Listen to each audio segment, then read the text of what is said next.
श्री सीताराम चंद्राभ्याम नमः। अयोध्या कांड 36वां सर्ग। राजा दशरथ का श्री राम के साथ सेना और खजाना भेजने का आदेश। कैकई द्वारा इसका विरोध। सिद्धार्थ का कैकई को समझाना तथा राजा का श्री राम के साथ जाने की इच्छा प्रकट करना। तब इक्ष्वाकु कुलनंदन राजा दशरथ वहां अपनी प्रतिज्ञा से पीड़ित हो आंसू बहाते हुए लंबी सांस खींचकर सुमंत्र से फिर इस प्रकार बोले। सूत, तुम शीघ्र ही रत्नों से भरी पूरी चतुरंगिणी सेना को श्री राम के पीछे पीछे जाने की आज्ञा दो।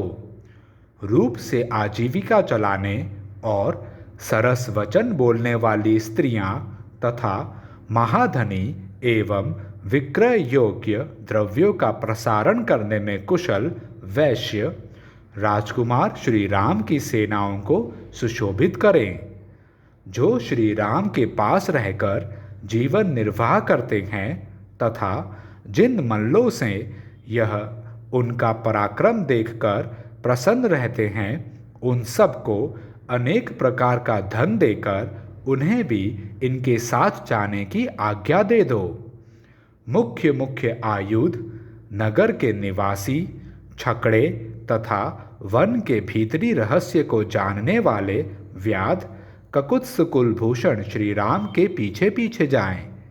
वे रास्ते में आए हुए मृगों एवं हाथियों को पीछे लौटाते, जंगली मधु का पान करते और नाना प्रकार की नदियों को देखते हुए अपने राज्य का स्मरण नहीं करेंगे। श्री राम निर्जन वन में निवास करने के लिए जा रहे हैं, अतः मेरा खजाना और अन्न भंडार, ये दोनों वस्तुएं इनके साथ जाएं।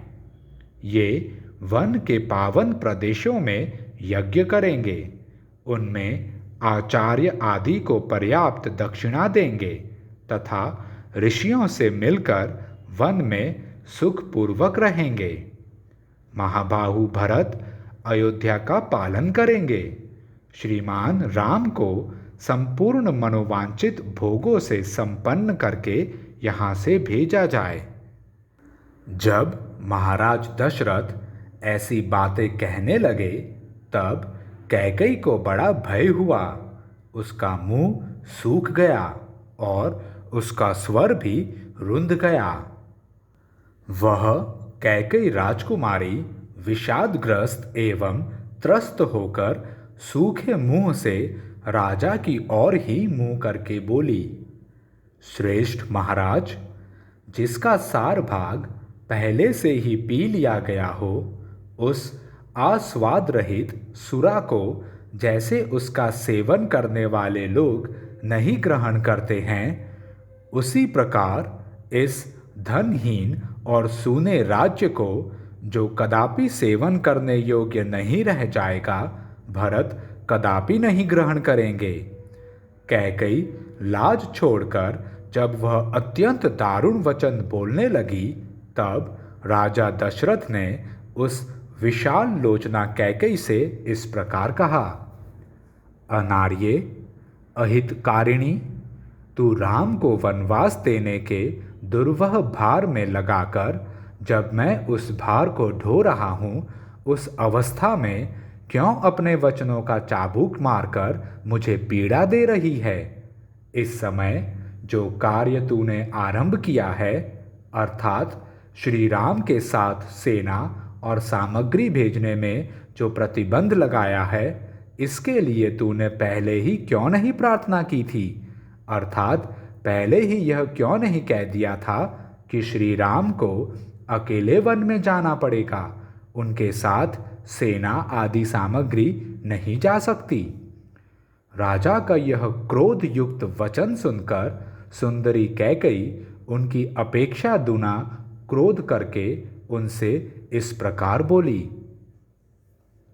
महाराज, आपके ही वंश में पहले राजा सगर हो गए हैं, जिन्होंने अपने ज्येष्ठ पुत्र असमंज को निकालकर उसके लिए राज्य का दरवाजा सदा के लिए बंद कर दिया था।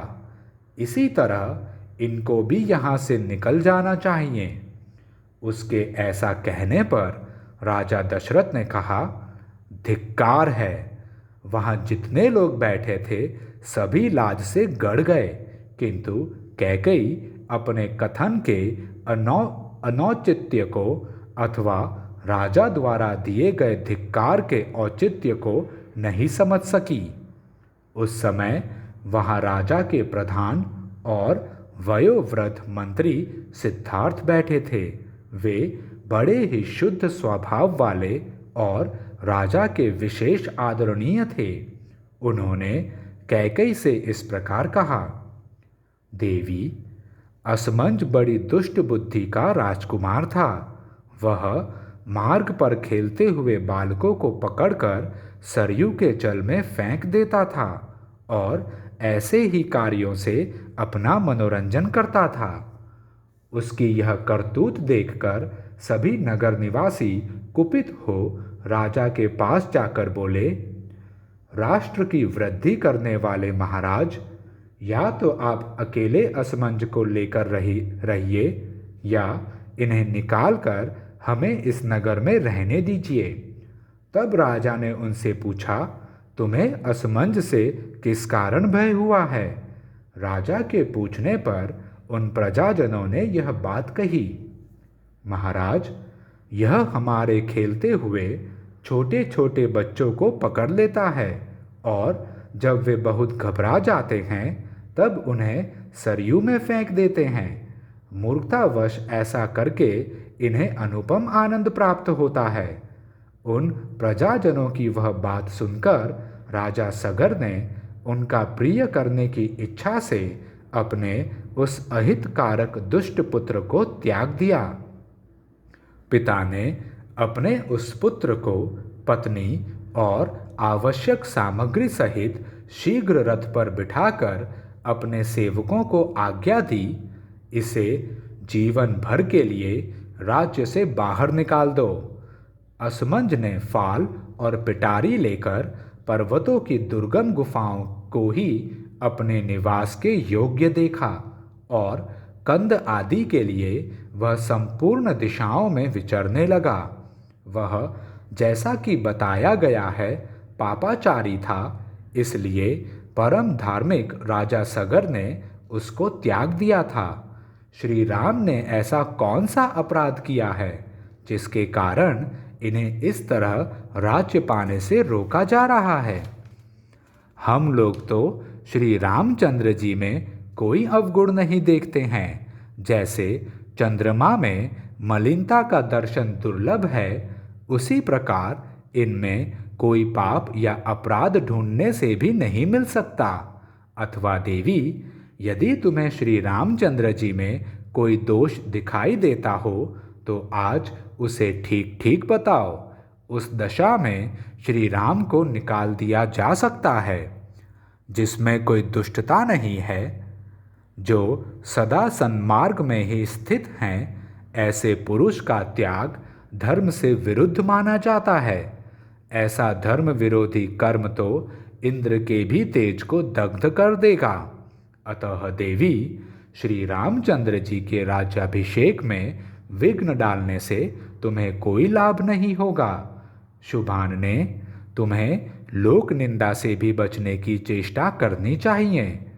सिद्धार्थ की बातें सुनकर राजा दशरथ अत्यंत थके हुए स्वर से शोकाकुल वाणी में कैकेयी से इस प्रकार बोले, पापिनी, क्या तुझे यह बात नहीं रुची? तुझे मेरे या अपने हित का भी बिल्कुल ज्ञान नहीं है। तू दुखद मार्ग का आश्रय लेकर ऐसी कुचेष्टा कर रही है। तेरी यह सारी चेष्टा साधु पुरुषों के मार्ग के विपरीत है। अब मैं भी यह राज्य, धन और सुख छोड़कर श्री राम के पीछे चला जाऊंगा। ये सब लोग भी उन्हीं के साथ जाएंगे। तू अकेली राजा भरत के साथ चिरकाल तक सुखपूर्वक राज्य भोगती रहे। इस प्रकार श्री वाल्मीकि निर्मित आर्ष रामायण आदि काव्य के अयोध्या कांड में 36वां सर्ग पूरा हुआ। जय श्री राम।